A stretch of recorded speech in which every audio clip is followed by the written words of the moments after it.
Welcome to Design Stand-Up, Episode 10, Designing the Invisible, 3 Things I Learned Designing for Voice, by William Merrill of Smashing Magazine. And I'm your host, Ryan Stone, reading to you every Tuesday and Thursday from the best blogs in the design industry, with their permission, of course. It's kind of like a free ongoing audiobook, always being updated with new content from your favorite designers. Whether you are a seasoned design professional or simply a design enthusiast, I am on a mission to help grow your knowledge in all things digital design. On today's episode, we're chatting about voice design. William writes about his background designing voice experiences for those all over the globe who are unable to easily complete everyday tasks for themselves. So without further ado, let's stand up.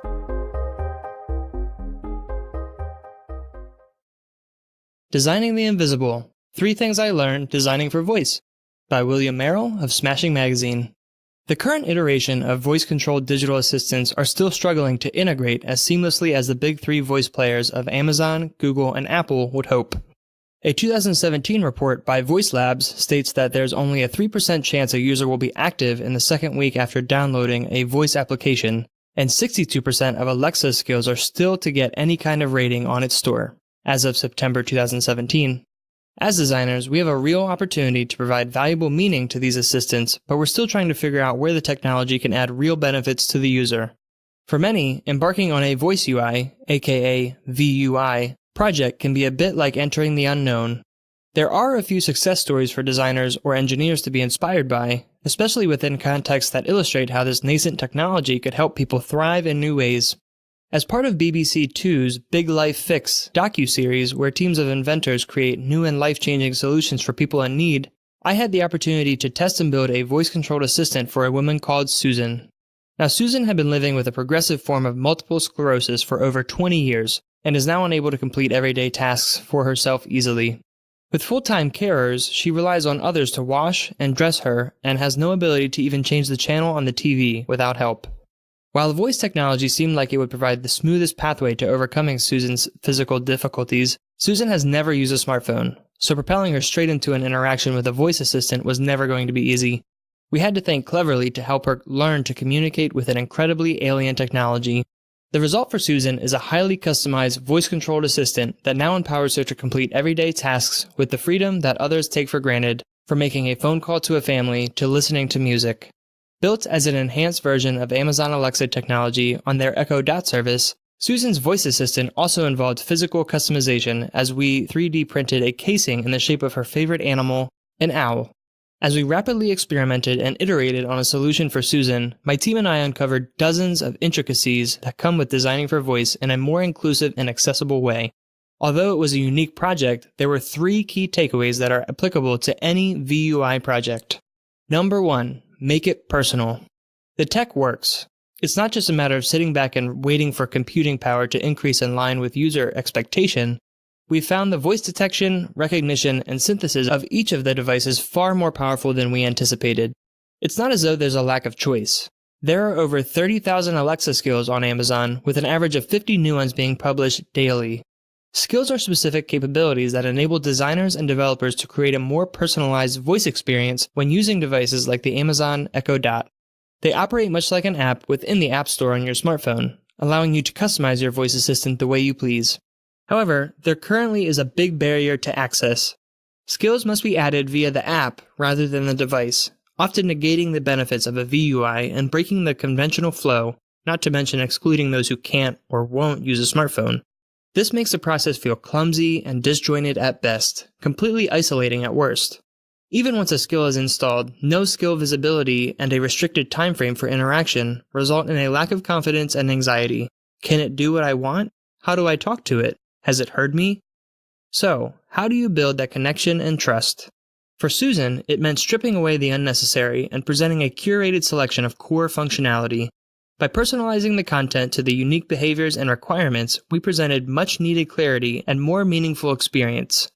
Susan wanted to perform key tasks: answer the phone, make a call, change the TV channel, play music, and so on.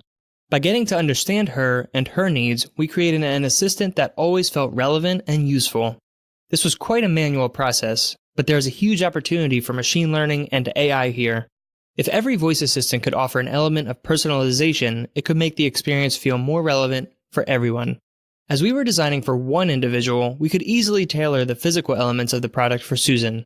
This meant designing, then 3D printing, a light diffuser in the shape of an owl, her favorite animal and something with a significant meaning to her. The owl acted as a visual manifestation of the technology and gave her something to talk to and project towards. It was her guide that gave her access to those skills she wanted, such as listening to music. As it was personal to her, it made the potentially alien, intimidating technology feel much more approachable and familiar. Although a fully custom 3D printed housing isn't an option for every VUI project, there is an opportunity to create a more relevant device for people to communicate with, especially if their needs or usage of home assistance is quite specific. For example, you might talk to a voice-enabled light about your home lighting and a fridge about your groceries. Number 2. Think about audio affordances.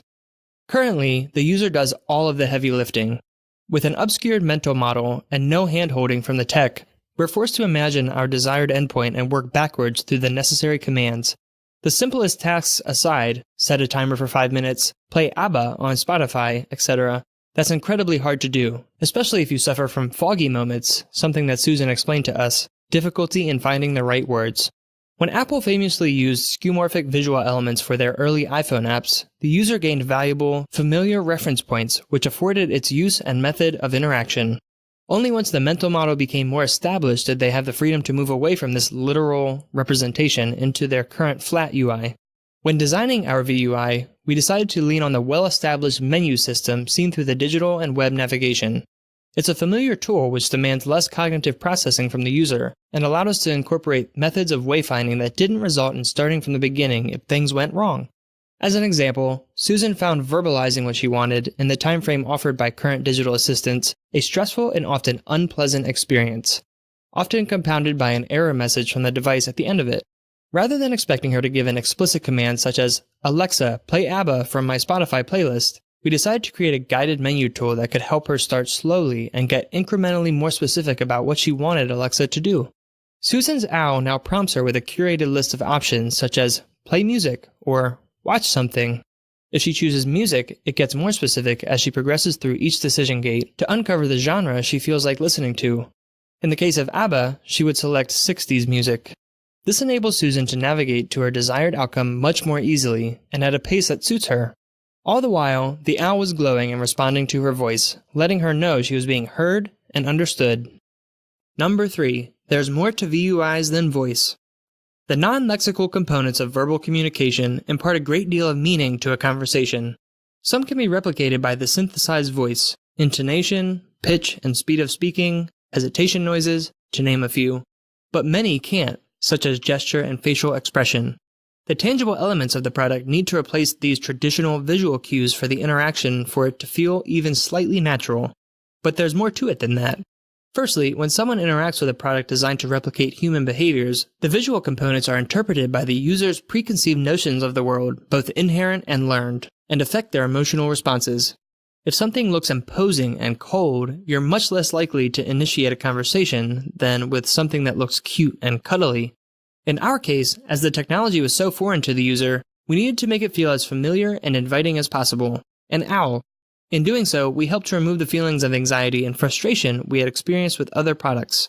We also applied the visual side of it. There is one color for an idle state, a gentle glow almost like breathing. But when Susan says the wake words, the light changes to awake and listening. You can go further. Apple, for example, has a full-color display on their HomePod which affords a higher level of nuance to their interaction and visualization. Adding a visual experience might sound counterintuitive, but visualizations can be very helpful for the user. Conclusion. Although applied to an individual use case, these top-level learnings can help any project hoping to utilize the inherent benefits voice affords. Personalizing the content, where possible, provides much-needed clarity and a logical, relatable navigation system, reducing cognitive load.